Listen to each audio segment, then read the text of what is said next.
तो इस वर्ष जो हम लोग माय डियर ऑनलाइन डीएलएड का संयुक्त प्रवेश परीक्षा जो होनी है, संयुक्त रूप से बिहार में जो डीएलएड की एंट्रेंस ऑनलाइन एग्जाम होनी है डियर, उसके अंग्रेजी विषय को लेकर के मैं unique new Bharti publication online YouTube channel के तरफ से मैं रवि आप तमाम जितने भी अभ्यर्थी शिक्षकगण हैं सारे लोगों को हार्दिक शुक्रिया कहता हूं, बहुत बहुत धन्यवाद ज्ञापित करता हूं।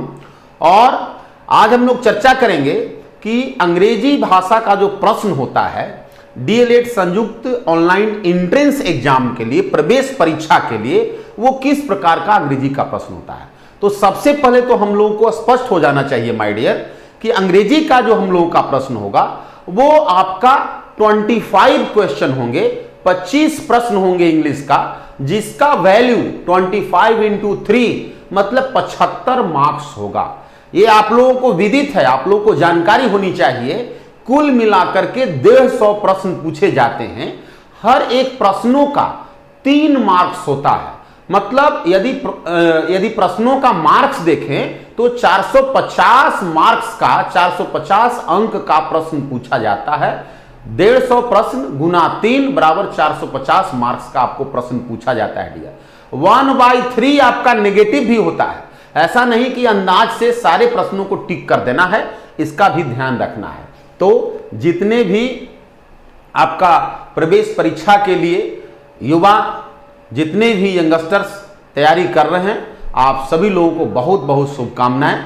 चलिए हम लोग चलेंगे सीधा अपने प्रश्नों पे, प्रश्न को ही देखेंगे किस तरह का प्रश्न पूछा जाता है, उसकी स्टैंडर्ड क्या होती है।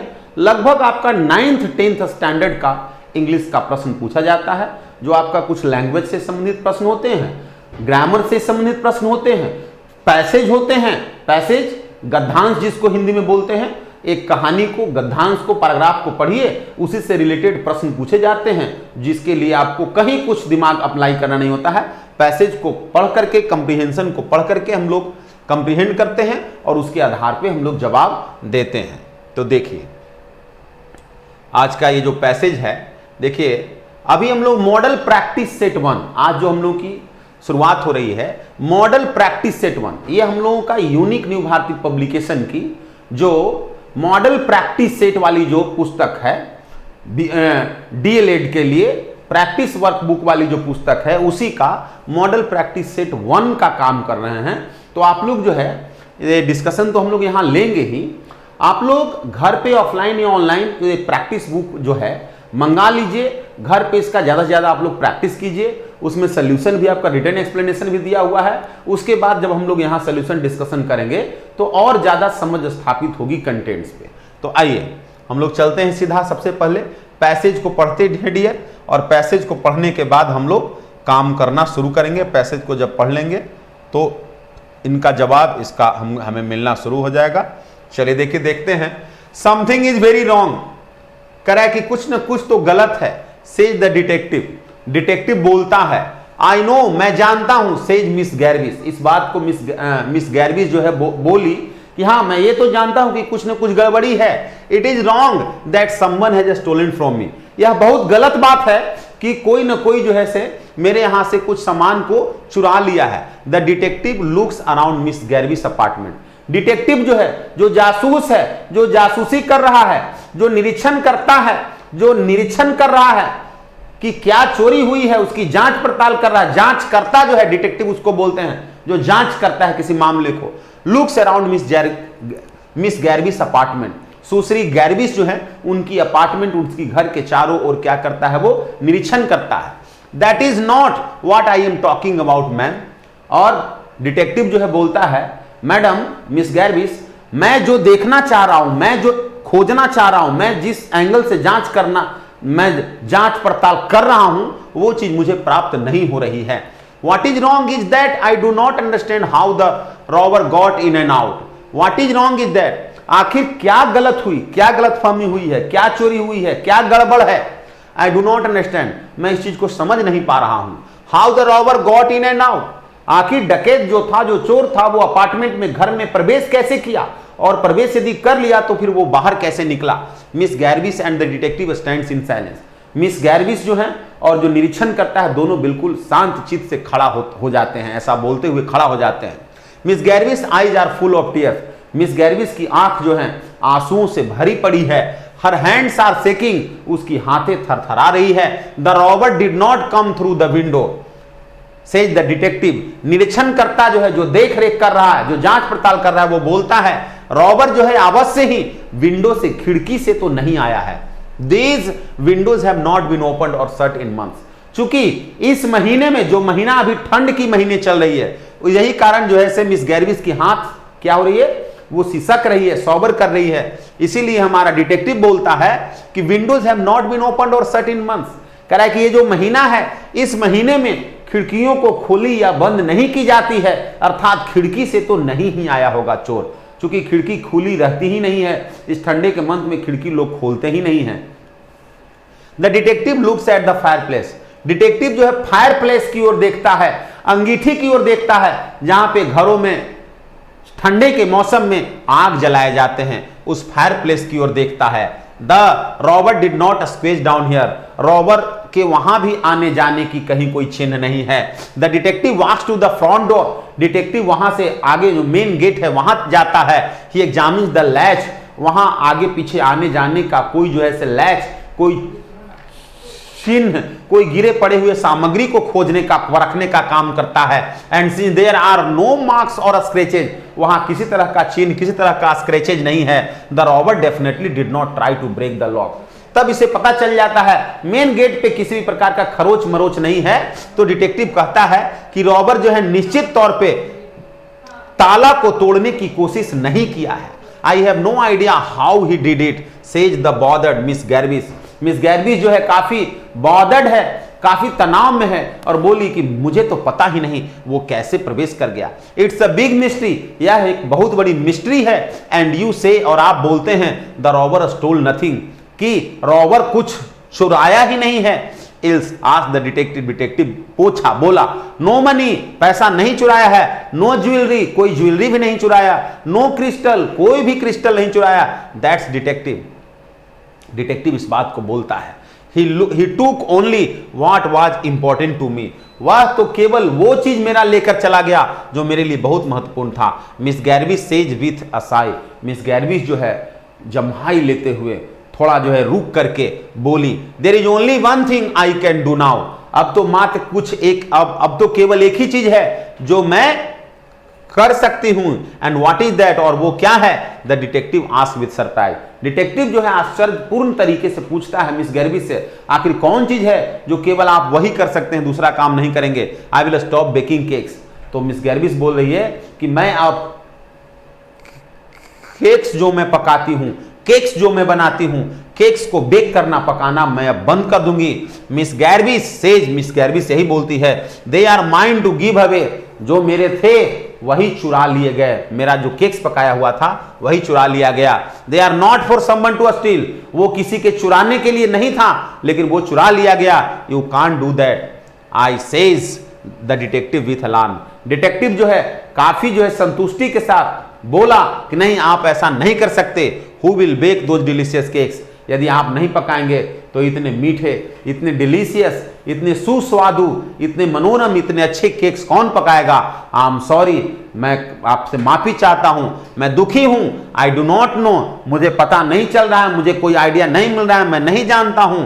सेज मिस गैरविस, मिस गैरविस बोलती है, I must solve this case immediately, says the detective. फिर डिटेक्टिव बोलता है, मैं अवश्य ही इस समस्या का समाधान ढूंढूंगा, जो चोर, यदि कोई चोरी किया है इस चीज का, मैं इसे अवश्य ही सॉल्व कर दूंगा, इसका पता लगा लूंगा, लेकिन आप जो है केक्स को पकाते रहेंगे, आप बंद नहीं करेंगे, ये जो है वो बोलता है। चलिए अब देखिए, ये पैसेज समाप्त हो गए। इस पैसेज के आधार पे हमारा प्रश्न दिया हुआ बाबू जो बताया। अब देखिए, what does Miss Garvis say is a big mystery, Miss Garvis जो बोलती है कि यह एक बहुत बड़ी मिस्ट्री है, एक बहुत बड़ा रहस्य है। क्या चीज है जो बहुत बड़ा रहस्य है, तो how the robber got in, कि डकैत जो है कैसे घर में प्रवेश कर गया, कि how the robber got in and out, डकैत कैसे घर में प्रवेश किया और कैसे बाहर निकल गया, कि how the robber got out, कि डकैत घर से बाहर कैसे भाग गया, कि हाउ द रॉबर स्टोल, कि रॉबर कैसे चोरी किया। तो मिस्ट्री के बारे में बताई थी मिस गर्विस, क्या कि रॉबर कैसे घर में ढुका, कैसे बाहर निकल गया, यह हमारे लिए एक मिस्ट्री है, यह बहुत रहस्य की बात है। ये आपका बी नंबर जवाब जो भी हम लोग पैसेज में पढ़े थे, ये बी नंबर आपका ऑप्शन बन जाएगा माय डियर। देखिए सेकंड प्रश्न क्या है, व्हाट वाज द स्टोलन, क्या चोरी की गई, चोरी की वस्तु क्या था, क्रिस्टल, नहीं मिस गर्विस बोली थी कि क्रिस्टल मेरी चोरी नहीं हुई, मनी मेरा चोरी नहीं हुआ, मेरी ज्वेलरी चोरी नहीं हुई है, क्या चोरी हो गया है, केक्स चोरी हो गई है।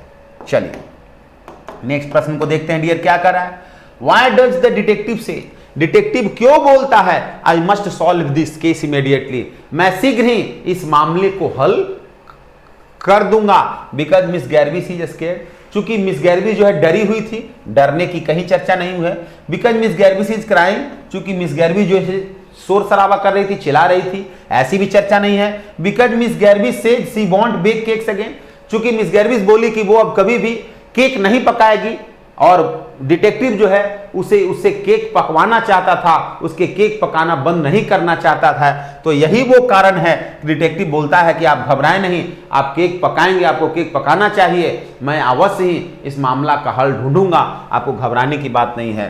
तो सी नंबर भी ऑप्शन कैंसिल, ऑप्शन जो होगा बाबू डी नंबर ऑप्शन होगा, डी नंबर हम लोग का सटीक जवाब होगा। नेक्स्ट प्रश्न देखते हैं, what does the expression her hands are shaking, उसकी हाथ जो है कांप रही थी, इस एक्सप्रेशन का क्या भाव है, मिस गर्विस की जो हाथ कांप रही थी इसका क्या मतलब है, यहां मीन हियर इसका क्या मतलब है, Miss Garvis is shivering with fever, बुखार से कांप रही थी मिस गर्विस, नहीं, Miss Garvis is shivering with wonder, आश्चर्य से, नहीं, Miss Garvis is shivering with fear, डर से, नहीं, तो डर का कहीं कोई बात ही नहीं था, बुखार लगी हुई थी नहीं, Miss Garvis is shivering with cold, चूंकि ठंडे का मौसम था, ठंड से कांप रही थी, तो जवाब हो जाएगा सी नंबर। इस तरह से हम लोग का जो ये पैसेज था बाबू, इस पैसेज का आपको कितने प्रश्न थे, 4 प्रश्न थे, इन चारों प्रश्न का हम लोग जवाब दिए।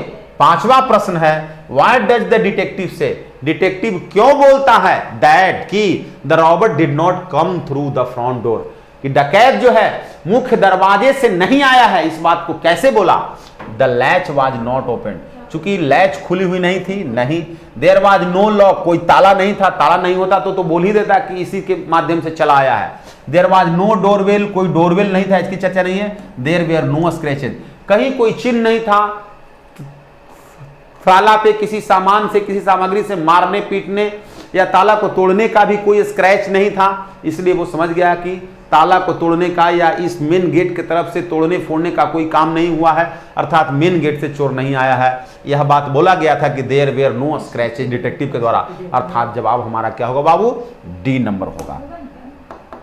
ये देखिए एक और हम लोग का पैसेज आ गया, सेकेंड पैसेज, 2 पैसेज है बाबू, द्वितीय पैसेज, दूसरे पैसेज में क्या है देखिए, ड्यूरिंग 1 मिडनाइट, एक दिन आधी रात को, ही यर्न्ड फॉर द होमलेस लाइफ, वह जो है होमलेस, होमलेस का मतलब क्या होगा, होम, होम मीन्स होता है घर, लेस का मतलब होता है बेघर, बेघर वाली जीवन, बिना घर के जीवन जीने का इच्छा जताया, इन द फ्री एयर, खुले आसमानों में बेघर जीवन जीने का इच्छा जताया, for the solitude of some distant place, किसी दूर दराज स्थान पे अपनी सॉलिट्यूड के लिए, एकांतचित्ता के लिए, एकांत के लिए वो इच्छा जताया, where he could live, lived नहीं होगा बाबू, live, where he could live complete and perfect religious life, जहां वो बिल्कुल धार्मिक और सात्विक जीवन जी सके, अनडिस्टर्ब्ड बाय वर्ल्डली थॉट्स, किसी भी सामाजिक, सांस्कृतिक, वर्ल्डली, सांसारिक सोच में वो नहीं पड़े, उससे उसको कोई डिस्टर्ब नहीं हो, रेस्पॉन्सिबिलिटीज एंड अटैचमेंट, किस तरह का सांसारिक जिम्मेवारी नहीं मिले, सांसारिक मोह माया से बिल्कुल अलग होकर के वो जीवन जिए, ही मेड अप हिज माइंड, वह ठान लिया, मेड अप हिज माइंड का मतलब होता है बाबू निर्णय ले लेना, डिसाइड कर लेना, he made up his mind, वह अपने दिमाग में बना लिया, ठान लिया, to steal away from the palace, राजमहल से अपने आप को भाग जाने का, राजमहल से अपने आप को दूर करने का वो मान लिया, ठान लिया, and at least come and at least luxuries, और जितने भी जीवन की जो सुख सुविधाएं हैं उसे एल्टिस्ट करने का वो ठान लिया, एल्टिस्ट मतलब होता है गिव अप कर देना, त्याग देना, छोड़ देना, सो दैट, क्यों, ये सब छोड़ने का कारण क्या है, क्यों, क्योंकि his heart might be purified, क्योंकि उसका दिल प्यूरिफाइड हो सके, पवित्र हो सके। And made strong in faith and knowledge, विश्वास में, धार्मिक विश्वासों में, धार्मिक ज्ञान में उसकी मन मस्तिष्क रूढ़ हो सके। धार्मिक ज्ञानों को, धर्म को, ईश्वर के प्रति आस्थाओं में वो अपने दिल को, अपने मन को, अपने मस्तिष्क को क्या करे, प्यूरिफाई करे, स्वस्थ बनाए, सात्विक बनाए। एंड मेड स्ट्रॉन्ग, अपने दिल को मजबूत बनाए, आस्थाओं के बीच, आस्थाओं में गोता लगाए। द प्रिंस समॉन्ड, तो वो जो व्यक्ति था, वो जो इंसान जो था, वो कौन था? वो प्रिंस था, राजकुमार था। समॉन्ड इसलिए वो अपने, कहां से, देखिए यहां बोला था कि राजमहल से, फ्रॉम द पैलेस, राजमहल से वो भाग जाना चाहता था, निकल जाना चाहता था। तमाम लग्जरीज, सुख सुविधाओं की, दौलत, ऐश्वर्य, धन संपत्ति की त्याग करना चाहता था। The prince summoned his most trusted servant, जो सबसे उसका विश्वासी नौकर था, उसे वो समॉन किया। समॉन करना मतलब होता है बाबू राज आज्ञा देना। बुलाया टू सैडल हॉर्स, और एक घोड़ा को तैयार करने के लिए, घुड़सवारी के लिए घोड़ा को सैडल करना, घोड़ा को ला करके कसने के लिए आदेश दिया। When that man came to understand, जब उस आदमी को पता चला, किसको पता चला? इसके जो नौकर था, राजकुमार का जो नौकर था। When that man came to understand, जब उसके नौकर को पता चला what the prince was about to do, कि राजकुमार क्या करने वाले हैं, आगे राजकुमार क्या करने वाले हैं, क्या करने जा रहे हैं। He tried his best to prevail upon him to change his mind. वो he tried his best, अपना भरपूर कोशिश किया। चूंकि वो विश्वासी नौकर था, इसलिए वो नौकर जो था राजकुमार का काफी करीब था, वह अपने तरफ से भरपूर कोशिश किया, अपना पूरा प्रयास किया to prevail upon him to change his mind, उन पे अपना असर डालने का, टू चेंज हिज माइंड, उनकी मन को, उनकी मस्तिष्क को बदलने के लिए अपने तरफ से भरपूर मनाने का कोशिश किया। बट द किंग सन, लेकिन राजा का जो पुत्र था, राजकुमार था, वाज फर्मली रिजॉल्व्ड, वो बिल्कुल सख्त तरीके से ठान चुका था टू डिपार्ट, घर से राजमहल को प्रस्थान करने का, राजमहल को छोड़ने का। बिफोर क्लीविंग द पैलेस, राजमहल को छोड़ने के पहले, he wished to see his baby son, वो एक बार अपने पुत्र को देखना चाहता था, देखने की इच्छा जताया, देखने का इच्छा रखता था। Once and take him in his arms, एक बार कम से कम, and take him in his arms, और वह अपने पुत्र को अपने बाहों में, अपने गोद में एक बार लेना चाहता था। कौन? जो राजकुमार अपने राजमहल से छोड़कर जा रहा था। He crept into the bedroom quickly, वह बिल्कुल क्विकली, शांतिपूर्वक बेडरूम में क्रेप्ट किया, प्रवेश किया। And opened the door softly, और दरवाजे को बिल्कुल धीरे धीरे खोला। अ लैम्प सेड अ फैंट लाइट, एक लैंप धीमी धीमी लाइट में, प्रकाश में जल रही थी। And the fragrance of beautiful flowers, और सुंदर सुंदर फूलों की फ्रैग्रेंस, खुशबू पूरे रहने वाली जो बेडरूम थी, उस कमरे को मधुर बनाई हुई थी, उस स्वीट एंड कर रही थी, उसको काफी मधुर बनाई थी, पूरे उस एयर को खुशबूदार बनाई हुई थी, उस घर की एयर को, हवाओं को। His wife was fast sleep, उस राजकुमार की पत्नी गहरी नींद में सोई हुई थी। With her hand hugging the baby, अपने हाथ पे बच्चों को क्या करते हुए, अपने हाथ में, अपनी गोद में लिए हुए। The prince stood gazingly silence, prince जो था वो बिल्कुल आश्चर्य भरी निगाहों से देखते हुए साइलेंस, चुपचाप खड़ा रहा। And he then said to himself, और अंततः वो राजकुमार जो था वो अपने से खुद से बोला, if I lift up my son, यदि मैं अपने पुत्र को वहां से उठाता हूं, माई वाइफ विल अवेक, मेरी पत्नी जाग जाएगी। And she will try to prevent my going away, और वह मेरे इस राजमहल को छोड़कर जाने की जो मेरी जो धारणा है, मेरी जो सोच है, मेरा जो निर्णय है, उसे वो क्या करेगी, रोकने की कोशिश करेगी। व्हेन आई बिकम बुद्धा, जब मैं एक बुद्ध बन जाऊंगा, जब मैं ईश्वर की आस्थाओं, ईश्वर की ज्ञान, ईश्वर के रूपों, ईश्वर की शक्तियों को जब मैं हासिल कर लूंगा, आई शैल रिटर्न एंड सी हिम, तब मैं अपने पुत्र को देखने के लिए वापिस आऊंगा और उसे देख लूंगा, लेकिन अभी यहां से मुझे चला जाना ही अच्छा होगा। और यह सोच करके वो अपने घर से प्रस्थान कर दिया। अब देखिए यहीं पे प्रश्न दिया हुआ है, in order to purify his heart, अपने दिल को शुद्ध करने के लिए, पवित्र बनाने के लिए, एंड स्ट्रेंथन हिज फेथ, अपनी विश्वास को मजबूती देने के लिए, the Prince was ready, Rajkumar ready था, तैयार था, टू क्या करने के लिए, टू मेक फर्वेंट प्रेयर्स, बहुत ज्यादा प्रेयर्स करने के लिए नहीं, प्रेयर्स नहीं होगा डियर।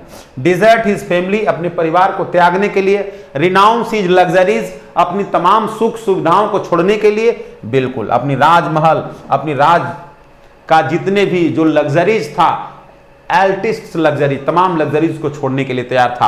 अपने घर को, अपने परिवार को छोड़ने की बात कहीं नहीं हुई है, लेकिन हाँ अपनी ऐशो आराम, धन संपत्ति को छोड़ने की बात हुई है। Renounce his luxuries, gallop in his horse, gallop is in horse नहीं होगा, तो जवाब आपका क्या होगा, बी नंबर हो जाएगा डियर। चलिए नेक्स्ट प्रश्न देखते हैं। नेक्स्ट प्रश्न क्या है,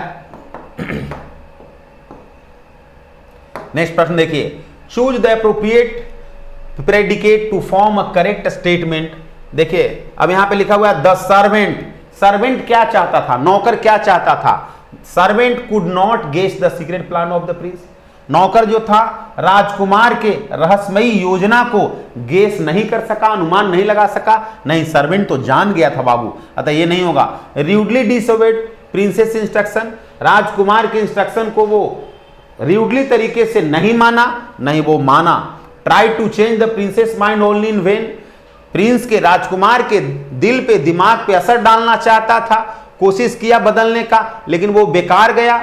कि succeeded in preventing the prince from living, राजकुमार को घर छोड़ने की योजना था, उसको वो जो है रोकने में सफल रहा नहीं, तो डी भी नहीं होगा।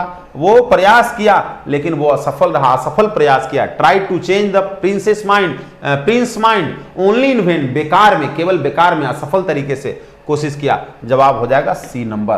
देखिए नेक्स्ट प्रश्न क्या है बाबू, अगले प्रश्न जो है ध्यान दीजिए, what sort of life did the prince prefer to live, prince जो था, राजकुमार था, जो अपने जीवन में किस प्रकार का जीवन जीने का प्रेफर किया, पसंद किया, a lonely and serene spiritual life, अकेला और बिल्कुल शांत तत्व स्पिरिचुअल आध्यात्मिक जीवन जीने का वो निर्णय किया। ये जवाब हो सकता है। Healthy and active domestic life नहीं, happy and care free life नहीं, rich and luxurious royal life नहीं, तो जवाब क्या हो जाएगा बाबू, एक नंबर होगा। जो अभी हम लोग पैसेज पढ़े ठीक उसी पैसेज से सवाल दिया जा रहा है। देखिए कितना आसान प्रश्न आपका पैसेज का है।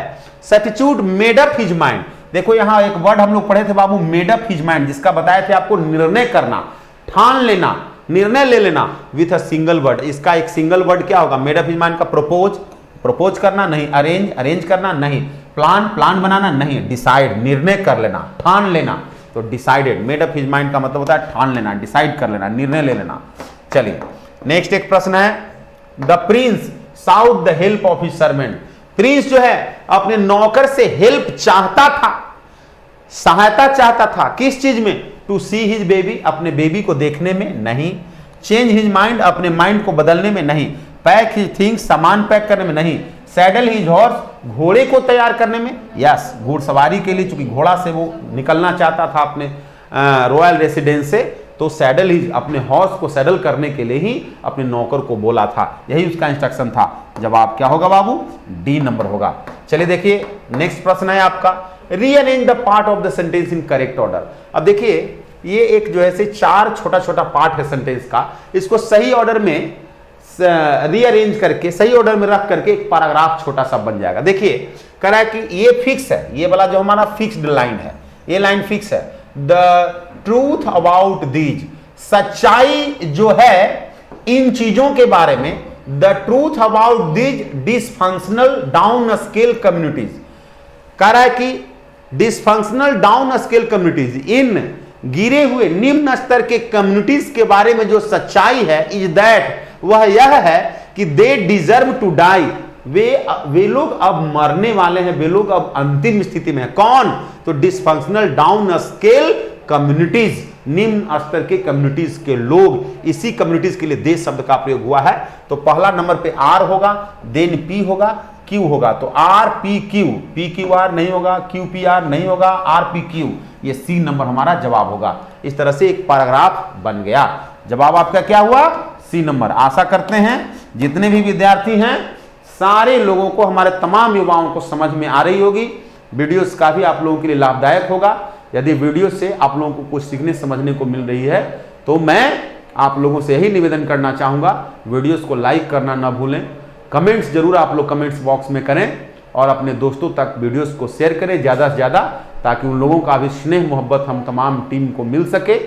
और यदि आप हमारे चैनल को अभी तक सब्सक्राइब नहीं किए हैं तो चैनल को सब्सक्राइब करना डियर नहीं भूलें। आइए देखिए, the unfortunate old man. Unfortunate का मतलब होता है दुर्भाग्यशाली, बेचारा। ओल्ड मैन, ओल्ड मैन का मतलब क्या होता है बाबू? वृद्ध व्यक्ति।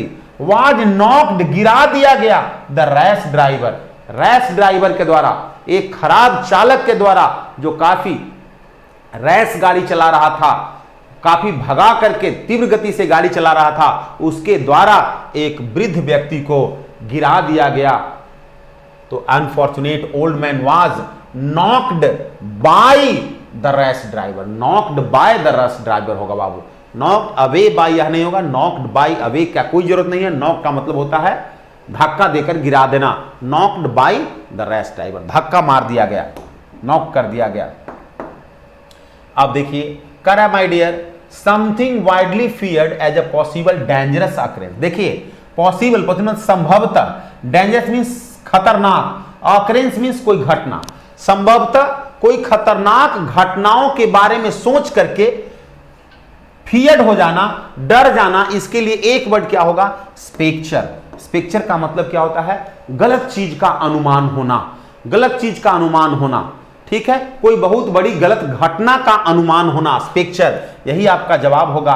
बिगॉइल, बिगॉइल का मतलब होता है मोहित करना, सम्मोहित करना, खींचना, ललचाना, ये नहीं होगा। मोनोलिथ का मतलब होता है एकास्म, एकास्म का मतलब होता है बाबू एक पत्थर का टुकड़ा, एक पत्थर का टुकड़ा, तो मोनोलिथ नहीं होगा।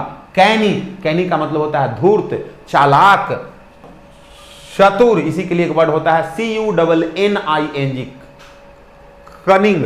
कनिंग का मतलब भी होता है धूर्त या चतुर। चलिए नेक्स्ट वर्ड की ओर चलते हैं, नेक्स्ट प्रश्न की ओर चलते हैं। देखिए, ये एक सेंटेंस लिखा हुआ है। अब यहां से लेकर यहां तक सेंटेंस लिखे हुए हैं, इसको 4 भाग में बांटा गया है। 1 नंबर पार्ट यहां से यहां तक, यहां से जब चलेंगे यहां तक तो दूसरे नंबर पार्ट, यहां से यहां तक चलेंगे तो तीसरे नंबर पार्ट, और यहां लिखा हुआ है नो एरर, डी, चौथे नंबर पार्ट। अब ये एक सेंटेंस है, इस सेंटेंस के किसी एक पार्ट में कुछ गलती है, किसी एक भाग में कुछ गलती लिखा गया है। उस गलती वाले पार्ट्स को ढूंढना है कि क्या गलत है। ठीक है, जिस पार्ट में गलत रहेगा उसी पार्ट को आंसर बोलेंगे। इसको बोलते हैं एरर्स का प्रश्न। आपका ग्रामर से संबंधित प्रश्न एरर का प्रश्न बोलते हैं। यदि कोई गलती नहीं होगा वाक्य में तब जवाब होगा नो एरर, अर्थात आपका जवाब होगा डी नंबर। देखिए, कह रहा है कि the landlord could not tell, मकान मालिक जो था, जमीन का जो मालिक था, कुड नॉट टेल, नहीं बोल सका कि which of the servant broke the glass, कि कौन नौकर ग्लास को तोड़ा है। मतलब नौकर की संख्या 1 से ज्यादा है, कौन सा नौकर ग्लास को तोड़ा है वह नहीं बता सका। तो which of the servant, which of के बाद यहां सर्वेंट नहीं होगा बाबू, सर्वेंट्स होगा, एस लगाना पड़ेगा, क्योंकि नौकर, नौकरों में से कौन नौकर तोड़ा है यह नहीं बता सका। मतलब नौकर की संख्या 1 से ज्यादा है, तो आंसर कौन होगा बाबू? बी नंबर पार्ट होगा, क्योंकि गलती कहां है? सर्वेंट में। सर्वेंट कौन सा पार्ट का हिस्सा है? तो टेल से लेकर के सर्वेंट तक, जो बी नंबर पार्ट में है। तो जवाब आपका हो जाएगा बी नंबर। बी नंबर में एरर्स है, सर्वेंट की जगह पे सर्वेंट्स करना पड़ेगा, तब हमारा सेंटेंस सही होगा। One should get to prepare one's own breakfast, किसी भी व्यक्ति को अपना ब्रेकफास्ट, अपनी नाश्ता बनाने के लिए तैयार रहना चाहिए। तो वन शुड गेट प्रिपेयर्ड, किसी व्यक्ति को प्रिपेयर रहना चाहिए, मेंटली फिजिकली तैयार रहना चाहिए, to prepare one's own breakfast, अपनी नाश्ता खुद पकाने के लिए, बनाने के लिए। यहां वर्ड देखिए प्रशिक्षित, नाश्ता बनाने के लिए बहुत बड़ी प्रशिक्षण की जरूरत नहीं है, इसकी सिखलाई की जरूरत नहीं है, यूज्ड टू का जरूरत नहीं है, हैबिचुएटेड का जरूरत नहीं है, क्या है? प्रिपेयर होने की जरूरत है। प्रिपेयर यदि हो जाएगा मेंटली फिजिकली तो 1 से 2 दिन में नाश्ता बनाने आ जाएगा, और जब आ जाएगा तो वो बना सकता है। उसके लिए उसको यूज टू रोज रोज होना या वो हमेशा उस हैबिट में होना ऐसा कोई जरूरत नहीं होता है। बस वो मेंटली तैयार हो कि हाँ हमें नाश्ता बना लेनी है, फिजिकली वो फिट हो, वो बना लेगा। तो प्रिपेयर्ड वर्ड यहाँ सबसे, इस वाक्य के हिसाब से प्रिपेयर्ड वर्ड जो है इसमें सबसे एग्जैक्ट वर्ड होगा प्रिपेयर्ड, जो इस वाक्य की मीनिंग को फुलफिल कर देगा। नेक्स्ट देखिए, द जज फाउंड हिम, जज जो था, न्यायमंडल जो था, जो न्यायाधीश जो था, उसे लगा कि वह जो है फाउंड, उसे पाया, ऑफ मर्डर, मर्डर मीन्स कत्ल, कत्ल का क्या पाया, उसे दोषी पाया कि वो इस कत्ल का दोषी है। तो द जज found him guilty of murder, उसे कत्ल का दोषी पाया। क्रिमिनल का मतलब होता है अपराधी, ऑनेस्ट मीन्स होता है ईमानदार, इनोसेंट का मतलब होता है निर्दोष। इनोसेंट, ऑनेस्ट या क्रिमिनल के बाद ऑफ प्रीपोजिशन नहीं लगता है, गिल्टी के बाद ऑफ प्रीपोजिशन लगेगा बाबू, ये फिक्स्ड है। तो गिल्टी ऑफ मर्डर होगा। नेक्स्ट है वन हु इज आउटगोइंग, वह व्यक्ति जो बिल्कुल सबके लिए स्पष्ट है, खुला है, स्पष्ट बातें करता है, उसको बोलते हैं बाबू एक्सट्रोवर्ट, बहिर्मुखी, एकदम खुला मुख वाला, खुला मुंह वाला, खुला बात बोलने वाला, लुका छिपा कर बात नहीं करने वाला, एक्सट्रोवर्ट। एक्सप्लोरर मतलब होता है किसी भी चीज का खोज करने वाला, अन्वेषक। वैगाबॉन्ड मतलब इधर उधर घूमने वाला, घुमंतु। और इंट्रोवर्ट मीन्स होता है किसी भी चीज को आत्मचिंतन करने वाला, अपने मन में रखने वाला। तो यहां है वन हु इज आउटगोइंग, जो बिल्कुल सबके लिए स्पष्ट है, साफ सुथरा है, मुंह पर बोलने वाला है, उसको बोलते हैं एक्सट्रोवर्ट। नेक्स्ट है my dear, to jump on the bandwagon. To jump on the bandwagon का मतलब होता है बहती गंगा में हाथ धोना, मतलब जो मामले अभी चल रहे हैं, जो चीजें आजकल फैशन में है, उससे लाभ उठा लेना, मतलब to take a calculated risk, risk लेना नहीं। To run after the unachievable, जो चीज हासिल नहीं हुआ है उसके पीछे भागना नहीं। टू फॉल इनटू मिसफॉर्च्यून, दुर्भाग्य में गिर जाना नहीं। टू फॉलो पॉपुलर ट्रेंड्स, जो आजकल चल रहे हैं, जो चीजें जारी है उसका लाभ उठाना, उसी को फॉलो करना, यही आपका डी नंबर सटीक जवाब हो जाएगा। To follow the popular vogue. देखिए, the TV anchor insisted on me to participate नहीं होगा बाबू। देखिए, इंसिस्ट ऑन के बाद जब ऑब्जेक्ट होता है उसके बाद प्रेजेंट पार्टिसिपल फॉर्म का प्रयोग होता है, वर्ब का प्रेजेंट पार्टिसिपल लगता है। टू पार्टिसिपेट नहीं होगा, लिखना होगा पार्टिसिपेटिंग। क्या लिखना होगा बाबू? प्रेजेंट पार्टिसिपल में वर्ब का चौथा फॉर्म होता है पार्टिसिपेटिंग। क्या लिखेंगे?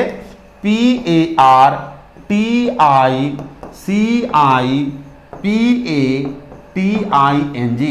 तब हमारा सेंटेंस होगा the TV anchor insisted on me participating in the debate. TV anchor मुझे डिबेट में भाग लेने पर जोर दिया, मुझ पे फोकस किया कि आप डिबेट में भाग लीजिए।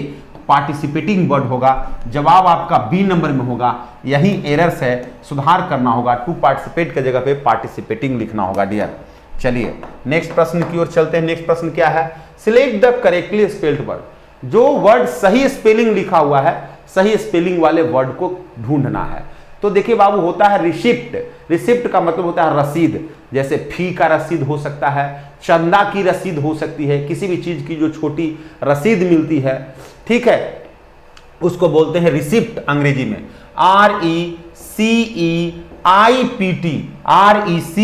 RECEIPT रिसिप्ट, ऐसे उसको बोलते हैं रिसिप्ट, हिंदी में बोलते हैं रसीद।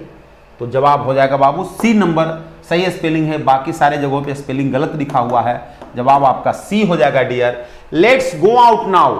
अब हम लोग बाहर निकल चलें, अब हम लोग बाहर चलें। It is not any more, अब वर्षा नहीं हो रही है, अतः अब हम लोग बाहर चलें। It is not raining any more, अब ज्यादा वर्षा नहीं हो रही है, हम लोग बाहर चलें। तो इट इज नॉट, देखिए रेनिंग होगा, इज नॉट, इज आ रहे हैं बाज वेयर के साथ वर्ब का चौथे फॉर्म का प्रयोग होगा। देखिए नेक्स्ट प्रश्न देंगे बाबू, अफ्लिक्शन। अफ्लिक्शन मीन्स क्या होता है?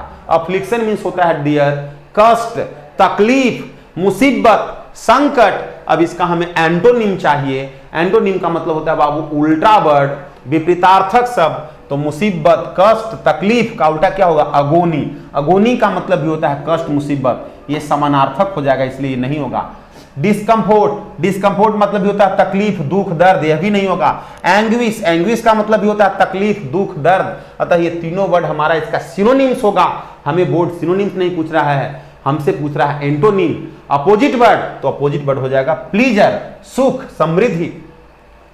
कष्ट, मुसीबत का क्या हो जाएगा? सुख, प्लीजर, आनंद। तो जवाब हो जाएगा सी नंबर। चलिए नेक्स्ट प्रश्न की ओर चलते हैं। बिजनेस, करेक्टली स्पेल्ड वर्ड, यहां देखिए बिजनेस लिखा हुआ, बिजनेस का स्पेलिंग ढूंढना है, तो सब लोग जानते हैं BUSI, BUSSI नहीं होगा, BUIS नहीं होगा, BUSINN नहीं होगा, BUSINESS, बिजनेस मतलब व्यापार। एक नंबर जवाब हो जाएगा। अगले प्रश्न की ओर चलते हैं डियर, बहुत ही आसान प्रश्न। The torch fall from his trembling hand, torch जो है उसकी कांपती हुई हाथ से गिर गई, and he ran wildly towards the school building, और वह जोरों से जल्दीबाजी में स्कूल, विद्यालय की इमारत की ओर दौड़कर भागा। तो गिर गई, यह पास्ट की घटना है। तो पास्ट में फॉल जो है वर्ब का फर्स्ट फॉर्म है, पास्ट में वर्ब का सेकेंड फॉर्म का प्रयोग होता है या थर्ड फॉर्म का प्रयोग होता है पास्ट के चीजों को, जो बीत गए चीजों को उसको व्यक्त करने के लिए। तो द टॉर्च फॉल नहीं होगा, फेल होगा, fail from his trembling hand, उसकी कांपती हुई हाथ से टॉर्च गिर गई और वह दौड़कर स्कूल बिल्डिंग की ओर भागा। तो my dear, the torch fell from his trembling hand होगा, फॉलिंग या फेल्ड नहीं होगा, फेल होगा। फॉल का सेकेंड फॉर्म होता है fail from his trembling hand. जवाब आपका बी नंबर होगा। इस तरह से अंग्रेजी का हम लोगों का इस सेट का model practice set number first का अंतिम प्रश्न 25वें नंबर का प्रश्न है डियर। आशा करते हैं आप तमाम शिक्षक अभ्यर्थियों को समझ में आया होगा। मैग्निफिसेंट एक वर्ड है डियर, मैग्निफिसेंट का मतलब होता है भव्य, राजशाही, बहुत अच्छा, महत्वपूर्ण। अब इसका सिनोनिम्स चाहिए, समान अर्थ वाला शब्द चाहिए, तो ग्रांड, ग्रांड का मतलब भी होता है भव्य, बहुत अच्छा, यही जवाब हो जाएगा। ह्यूज का मतलब होता है विशाल, बहुत बड़ा। इनॉर्मस, इनॉर्मस का मतलब भी होता है विशाल। बिग, बिग का मतलब भी होता है विशाल। मोडेस्ट का मतलब होता है शालीन, शांतचित्त, सौम्य, ये नहीं होगा। एक्सपेंसिव का मतलब होता है बाबू खर्चीला। तो मैग्निफिसेंट का मतलब होता है भव्य, बहुत अच्छा। तो ग्रैंड, ग्रैंड का मतलब भी होता है भव्य, बहुत अच्छा। जुड़े हुए जितने भी विद्यार्थी हैं, जितने भी युवा हैं, आप तमाम लोगों को बहुत बहुत शुभकामनाएं अपने इस unique new Bharti publication online YouTube channel और इस पब्लिकेशन परिवार की ओर से। सारे लोग हमारे इस मॉडल प्रैक्टिस सेट का जो किताब है, आप लोग मार्केट से किताब को ऑफलाइन ऑनलाइन मोड में खरीदें। मार्केट में हर एक जगह पे उपलब्ध है, ऑनलाइन भी आप मंगा सकते हैं। घर पे सेट की प्रैक्टिस करें, देन सोल्यूशन को लें, जिससे हम लोगों को ज़्यादा से ज़्यादा बेनिफिट मिलेगा, ज़्यादा से ज़्यादा हम लोगों को सीखने को मिलेगा। बाकी कोई प्रॉब्लम हो तो आप हमारे इस 8434897582 वाले नंबर पे आप संपर्क कर सकते हैं किसी भी क्यूरी, किसी भी प्रकार की समस्या के समाधान के लिए। जुड़े हुए जितने भी स्टूडेंट्स हैं, आप सारे लोगों को बहुत बहुत शुभकामनाएं। मिलते हैं अगले दिवस में। धन्यवाद।